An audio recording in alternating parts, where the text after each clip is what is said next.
आज का टॉपिक है केस। तो आज हम केस पढ़ेंगे। ठीक है, तो केस होते हैं भाई तीन। पहला केस है नॉमिनेटिव, दूसरा है ऑब्जेक्टिव केस और तीसरा है पजेसिव केस। तो आज पढ़ने वाले हैं हम नॉमिनेटिव केस। ठीक है, तो चलिए स्टार्ट करते हैं। नॉमिनेटिव केस किसे कहते हैं? जब कोई नाउन या प्रोनाउन किसी वर्ब के सब्जेक्ट के रूप में प्रयोग किया जाता है तो उस नाउन या प्रोनाउन को नॉमिनेटिव केस में समझा जाता है। ठीक है, इंग्लिश में एक बार देख लें इसको। When a noun or a pronoun is used as the subject of a verb it is said to be in the nominative case. ठीक, एग्जांपल्स से द्वारा इनको समझते हैं। पहला देखो, Rahul is reading the Ramayana. इस सेंटेंस में देखिए कि वर्ब कौन सा वर्ड है। तो इसमें वर्ब है रीडिंग, ये वर्ब है। इस रीडिंग को, इस वर्ब को करने वाला है कौन? तो इस वर्ब को परफॉर्म करने वाला है राहुल। तो राहुल एक नाउन है जिसको सब्जेक्ट के रूप में यूज किया गया है इस सेंटेंस में। तो इस सेंटेंस में सब्जेक्ट के रूप में यूज हुआ है राहुल, जो कि एक नाउन है। ठीक है, अगला सेंटेंस देखो। इसमें कहा Sita wrote a letter. Sita ने एक लेटर लिखा या एक पत्र लिखा। तो इस सेंटेंस में वर्ब कौन सा वर्ड है? तो वर्ब है जी रोट। इस वर्ब को करने वाला है कौन? करने वाली है सीता। तो ये भी एक नाउन है जिसका यूज सब्जेक्ट के रूप में हुआ है।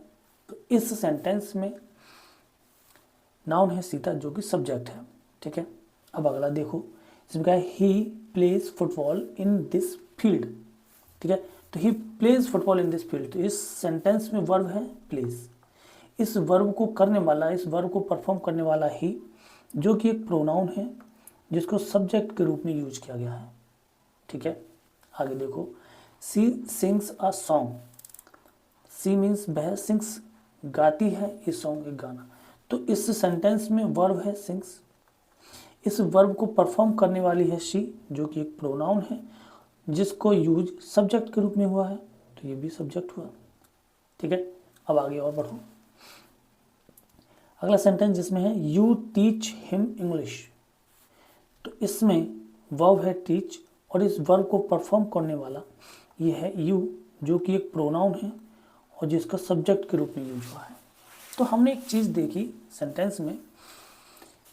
तो पहले सेंटेंस में राहुल नॉमिनेटिव केस में होगा। राहुल नॉमिनेटिव केस में है क्योंकि यहाँ पर राहुल एक नाउन है जिसका यूज सब्जेक्ट के रूप में यूज हुआ है। ठीक है, अगला सेंटेंस जिसमें सीता। ठीक है, इसमें सीता का यूज, सीता एक नाउन है और जिसका यूज सब्जेक्ट के रूप में हुआ है। तो यहाँ पर नॉमिनेटिव केस में सीता है। तीसरे सेंटेंस में वर्ब को परफॉर्म करने वाला ही है। ठीक है, जो कि प्रोनाउन है और सब्जेक्ट के रूप में यूज हुआ है। तो इस सेंटेंस में ही नॉमिनेटिव केस में है। अगला सेंटेंस है वर्ब। इसमें वर्ब सिंग है और इस वर्ब को परफॉर्म करने वाली है शी, जो कि प्रोनाउन है और सब्जेक्ट के रूप में यूज हुआ है। तो फोर्थ सेंटेंस में सी नॉमिनेटिव केस में होगा। अगला फिफ्थ सेंटेंस है जिसमें कहा गया कि यू टीच हिम इंग्लिश। तो यहाँ पर टीच वर्ब है और इस वर्ब का सब्जेक्ट है यू। ठीक है, जो कि एक प्रोनाउन है। तो जो भी प्रोनाउन, तो यहाँ पर यू नॉमिनेटिव केस में है। तो हमने यहाँ पर चेक किया कि राहुल, दूसरे में सीता और अगले में ही, फिर शी और यू। इनका यूज इस सेंटेंस में सब्जेक्ट के रूप में यूज हुआ है। तो ये सभी सब्जेक्ट के रूप में यूज हुआ है, इस वर्ब के सब्जेक्ट के रूप में इनका यूज हुआ है। तो ये सभी नॉमिनेटिव केस में होंगे। ठीक है, तो जब कोई नाउन या कोई भी प्रोनाउन किसी भी वर्ब के सब्जेक्ट के रूप में यूज होंगे तो फिर वो नाउन या प्रोनाउन नॉमिनेटिव केस में माने जाते हैं। ठीक है, तो अगला पढ़ते हैं अब ऑब्जेक्टिव केस। ऑब्जेक्टिव केस क्या होता है? जब कोई नाउन या प्रोनाउन किसी वर्ब के ऑब्जेक्ट के रूप में यूज होता है तो वह नाउन या प्रोनाउन ऑब्जेक्टिव केस में माना जाएगा। एक बार इंग्लिश में देख लेते हैं इसको। When we use a noun or a pronoun as the object of a verb it is said to be in the objective case. ये कुछ इसके सेंटेंस हैं जिसमें कहा है कि Rahul is reading a book. तो पहले ही सेंटेंस को समझ के चलते हैं। तो पहले सेंटेंस में राहुल एक सब्जेक्ट है, इज रीडिंग, तो रीडिंग एक वर्ब हुई। इस वर्ब को, ठीक है, राहुल रीडिंग, राहुल पढ़ रहा है, तो क्या पढ़ रहा है, ए बुक। तो यहाँ पर ए बुक जो है वो ऑब्जेक्ट होगा। लेकिन हमने ऑब्जर्व किया कि बुक जो है वो एक नाउन है, कॉमन नाउन। तो यहाँ पर इस सेंटेंस में बुक, ठीक है, ऑब्जेक्टिव केस में होगा। क्लियर है, क्योंकि किसी भी वर्ब के ऑब्जेक्ट, कोई भी नाउन या प्रोनाउन किसी भी वर्ब का ऑब्जेक्ट होगा तो फिर वो ऑब्जेक्टिव केस में होगा। तो इस सेंटेंस में बुक ऑब्जेक्टिव केस में है, इसीलिए वो ऑब्जेक्ट, बुक इस सेंटेंस में ऑब्जेक्ट है, इसीलिए ये ऑब्जेक्टिव केस में होगा। अगला सेंटेंस है सुमन टीचेस हिम। सुमन एक सब्जेक्ट है, ठीक है, टीचेस वर्ब हुआ।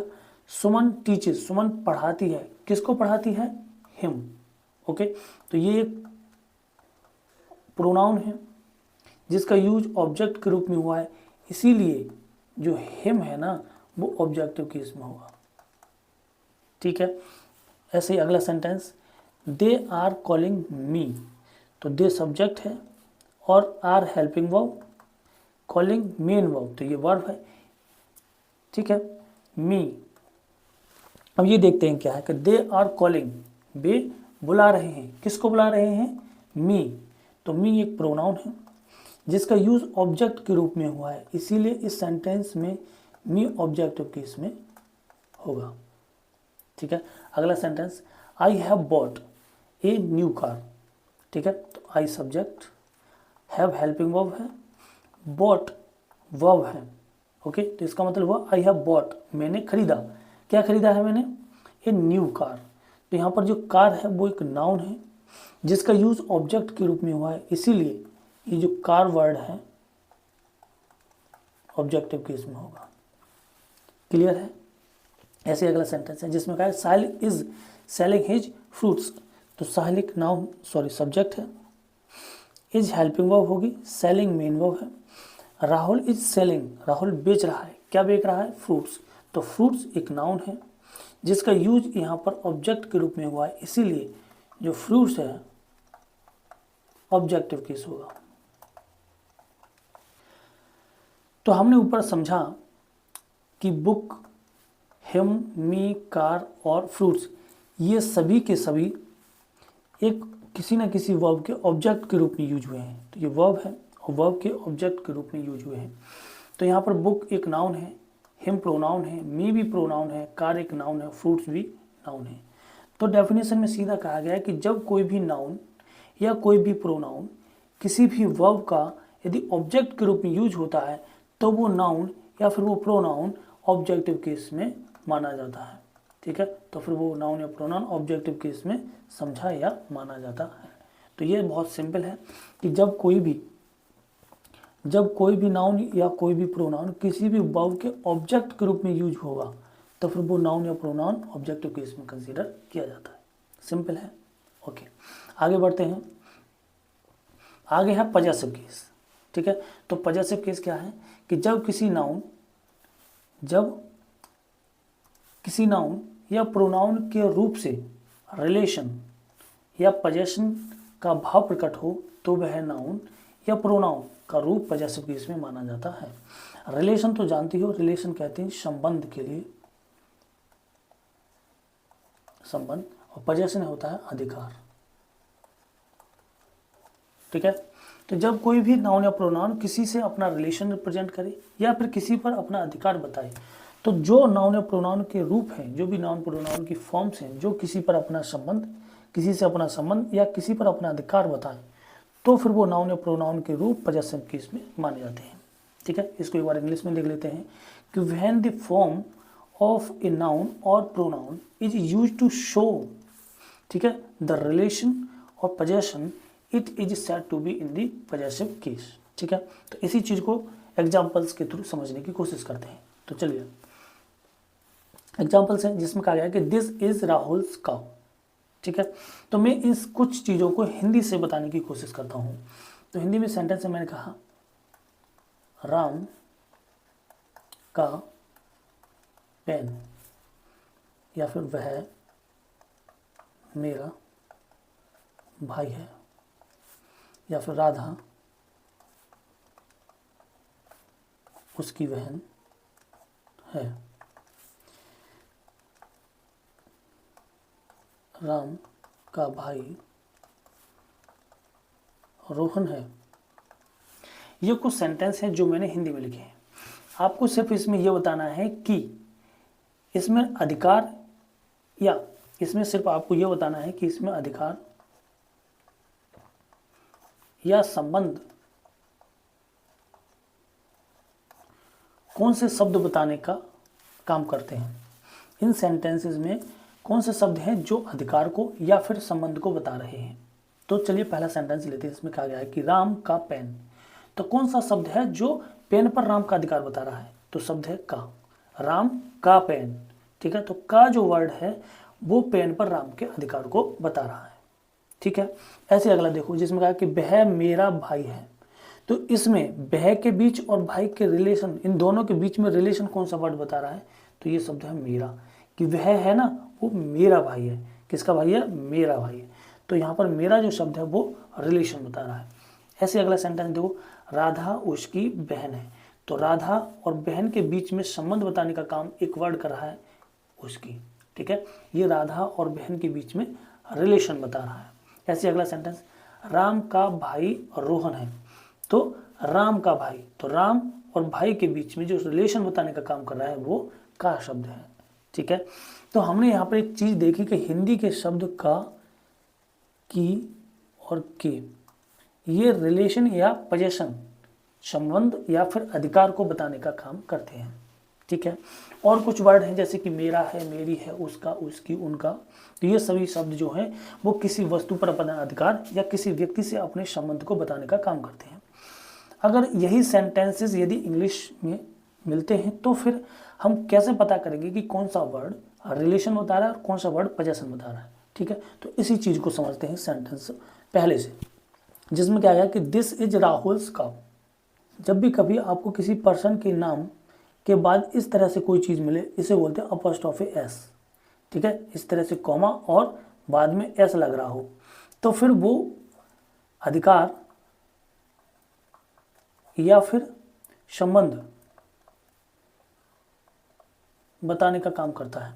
तो ये जो शब्द वर्ड है अपॉस्ट्रोफी एस, ये किसी व्यक्ति के नाम के पीछे यदि लग रहा है तो वो किसी दूसरे व्यक्ति से अधिकार की बात कर रहा होगा या फिर संबंध की बात करता होगा। जिसमें देखो दिस इज राहुल्स काउ। तो दिस मानी यह इज मीन्स है, राहुल्स मतलब राहुल की, काउ मीन्स गाय। अब यहाँ पर ध्यान देने की बात यह है कि डेफिनेशन क्या कहा गया। देखो डेफिनेशन को देखो कि जब किसी नाउन या प्रोनाउन के रूप से रिलेशन या पोजेशन का भाव प्रकट हो, नाउन या प्रोनाउन के रूप से, ना कि नाउन या प्रोनाउन से, ठीक है। नाउन या प्रोनाउन के रूप की बात करी गई है। तो यहाँ पर देखो इस सेंटेंस में राहुल्स, अगर मैं बात करूं राहुल की, तो ये तो नाउन है बट यहाँ पर दे रखा है राहुल्स, राहुल और ये अपॉस्ट्रोफी एस, राहुल्स। तो ये नाउन की पजेसिव फॉर्म है। ये जो फॉर्म है ना वो इस नाउन की पजेसिव फॉर्म है, चेंज्ड पजेसिव फॉर्म। तो इसको कहते हैं पजेसिव फॉर्म। किसकी पजेसिव फॉर्म? नाउन की। तो ये नाउन की पजेसिव फॉर्म है राहुल्स, ठीक है, जो किसी व्यक्ति से अपना रिलेशन या फिर किसी वस्तु पर अपना अधिकार बताने का काम करता है, ठीक है। तो दिस इज राहुल्स काउ। तो मानी कि दिस मीन्स यह इज मानी है राहुल्स मतलब राहुल की, काउ यानी कि गाय। तो यह राहुल की गाय है। तो इस सेंटेंस में जो पोजेशन या रिलेशन बताने का काम करता है ये बताता है अपॉस्ट्रोफी एस, ठीक है। अगला sentence, he is my brother, ठीक है। तो ही इज माई मीन्स होता है मेरा, तो ही मीन्स वह, इज मीन्स है, माई मीन्स मेरा, ब्रदर मीन्स भाई। तो वह मेरा भाई है। तो ही और ब्रदर के बीच रिलेशन बताने का काम करता है माई। तो यहाँ पर जो माई है वो पॉजेसिव केस में है। अगर सेंटेंस 1 की बात की जाए तो इसमें राहुल पॉजेसिव केस में है, ठीक है। अगला सेंटेंस 3 है, जिसमें कहा कि सी इज मोहन्स वाइफ।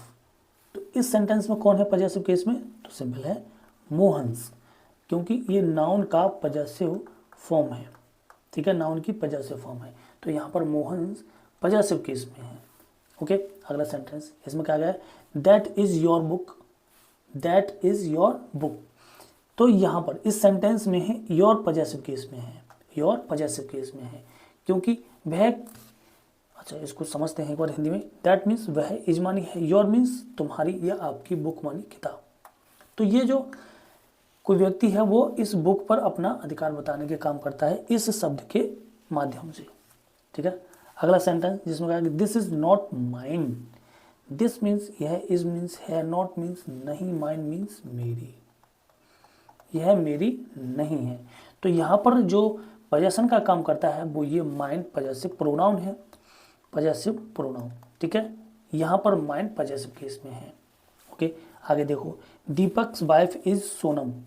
दीपक्स, तो ये दीपक जो है ना, दीपक एक नाउन है, बट यहाँ पर तो दीपक्स दे रखा है। तो दीपक्स जो है ना, अभी मैंने बात की कि दीपक अपॉस्ट्रोफी एस, ये नाउन की पजेसिव फॉर्म है, पजेसिव फॉर्म, ये नाउन की पजेसिव फॉर्म है जो किसी व्यक्ति से रिलेशन और किसी वस्तु पर अपना अधिकार बताने का काम करता है।